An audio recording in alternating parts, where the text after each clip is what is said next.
Sewing the fur together for me is one of the slowest and most tedious parts of the entire suit making. I do almost all of it by hand because I feel it's more accurate on small pieces. However, you'll see me here sewing up the ear by machine. It's a relatively easy straight stitch all the way down the back of the seam of the ear, but at the same time I machine most of the sort of lip of the ear on too. I sort of do a mixture of pinning and not pinning, depending on, well, how I feel about that exact piece, really. I don't think I ever pin the face pieces unless it's darts or something similar.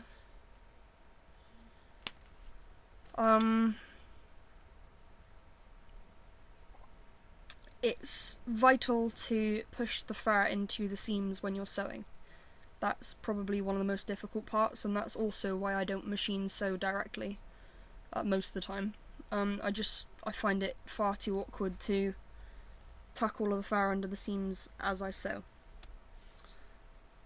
I actually also really like to pre-trim my face pieces before I sew them together. I find this way you can just sort of keep a closer eye on how your seams look and how the fit is on the face. I always start this with a pair of scissors and roughly trim it and then go over it with some clippers. In this video you will actually see me using two different types of clippers. The blue ones are ones I've had for a couple of months maybe, and the silver ones are a new pair of dog clippers. Oh, there I am, getting them out now. I'm sort of trying to figure out which ones are best. So yeah, I do switch between them a lot. You'll also notice I'm wearing a dust mask. I've had a lot of issues with when trimming fur. I end up breathing a lot in, and it's sharp at the back of my throat. It makes me cough. It's just a nightmare to work with. It is so much easier to just put a dust mask on and not breathe so much in.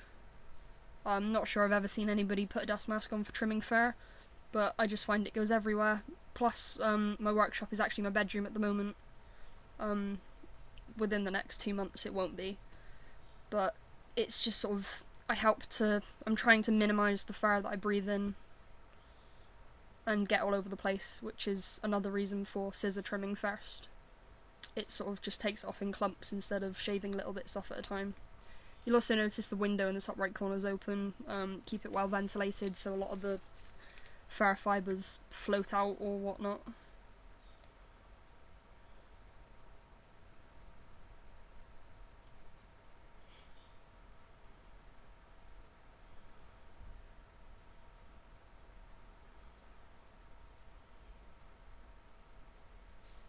There's not really much more I can say about it other than just sewing, trimming. I do apologise for picking my phone up a lot as well. I sort of tried to avoid it, but unfortunately it didn't work out so well.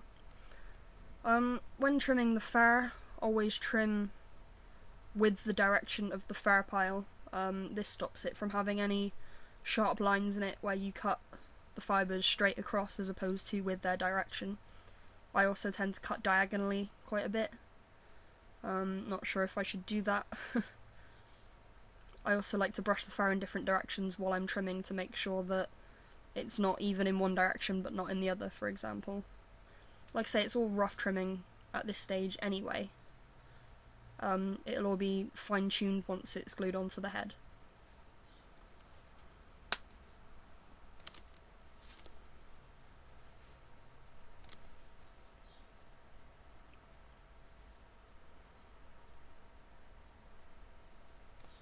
It's quite a long video for something that's not terribly interesting, but I said I'd make a time lapse of every step of the way, and that's what I've done.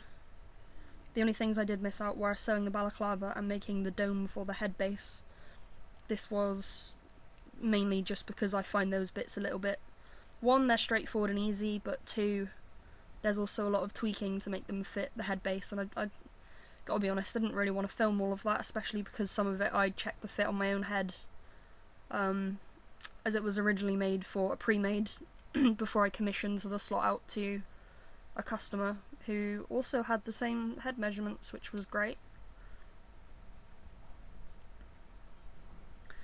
Sorry about the lighting as well. I have a bright fluorescent studio light above my head.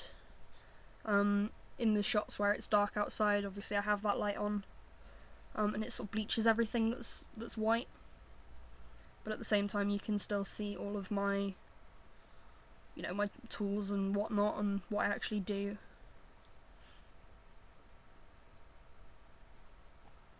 I actually like to trim the face pieces, the closest bits to the nose and the muzzle and the eyes.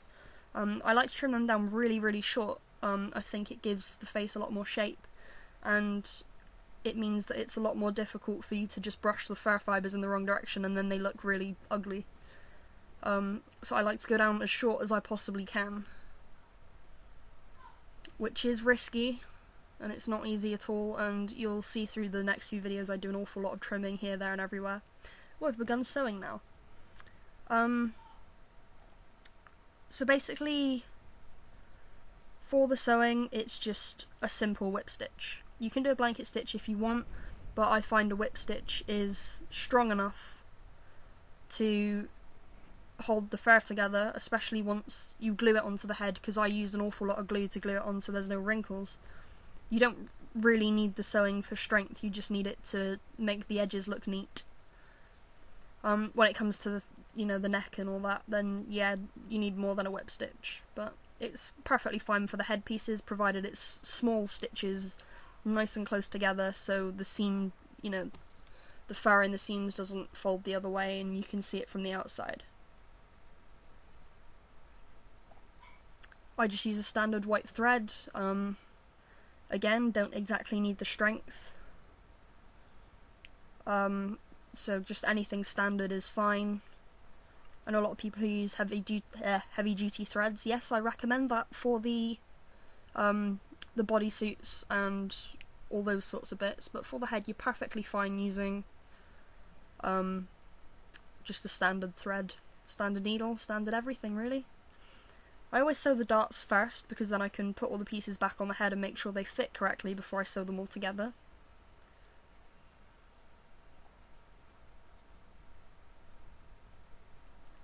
That's why I haven't actually sewn any pieces together yet, just sewn all the darts in the right place.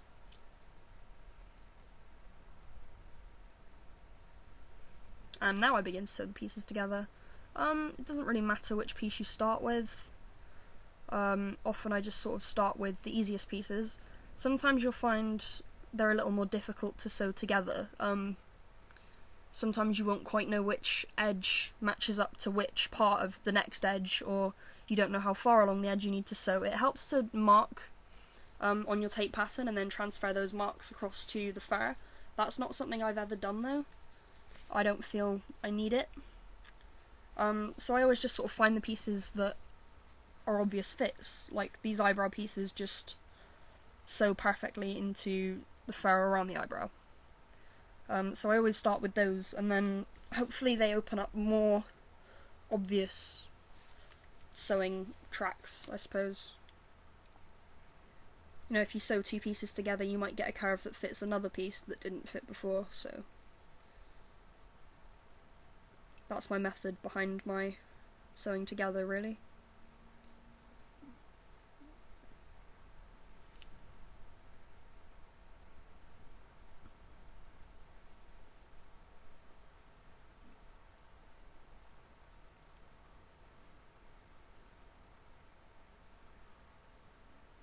Sometimes I go back over bits twice, depending on where they are and how visible the seams will be. Like, the edges around the nose, I'll always sew around the edges, quite a lot, really. See, I'm also sort of trimming as I go, just to make sure they fit in the right places. I've just realised the video jumped. That's a little odd. We'll see how that goes.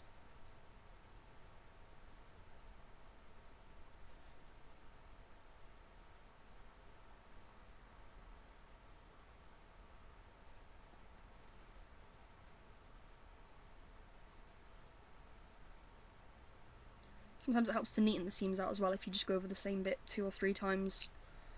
It just stops the edges of the fur from turning out the wrong way, because whip stitches aren't very good at securing which side the seam is on.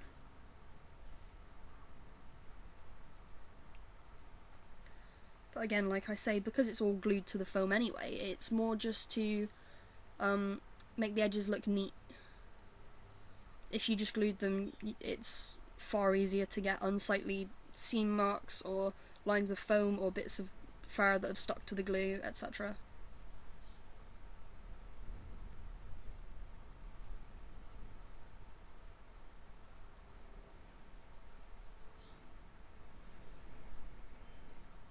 Oh, never mind, I haven't jumped a bit of the video, I probably put the cheek on and then realised, oh, I wasn't filming, so started filming, and now I'm sewing it back on. Around the eyes you have to be careful as well, not, to sew. You can cut through seams, but I don't advise it. You have to make sure you glue them all down thoroughly after that, without any of the thread unravelling. So around the eyes you have to make sure you sew them not too much. I recommend trimming the fur as you go, actually around the eye, so that you don't have to cut through any stitches later when you realise that the fur is too long around the eyes, so you sort of so it overlaps the eye, basically. I say basically a lot, I do apologise for that. I'm not very good at talking. I wanted to do a voiceover for you as opposed to writing, so you can pay more attention to what you're seeing and I can more thoroughly explain what I'm doing at any given time. A lot of people use text and I don't like them so much. I prefer hearing people's own words, so that's what I decided to do for you.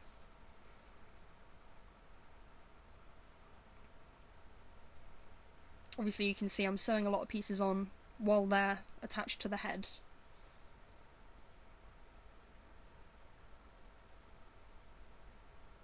Not glued on yet, I think it's all pinned on.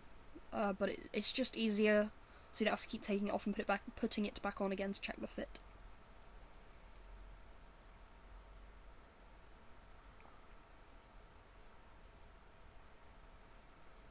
You can see how choppy all the fur is as well, it's not properly trimmed down yet.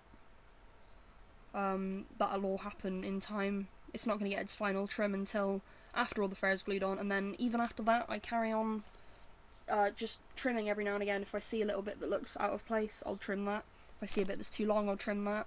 If I suddenly notice it's asymmetrical, it's just constantly just reviewing your work and going back into it. It's the same with any artwork, in my opinion.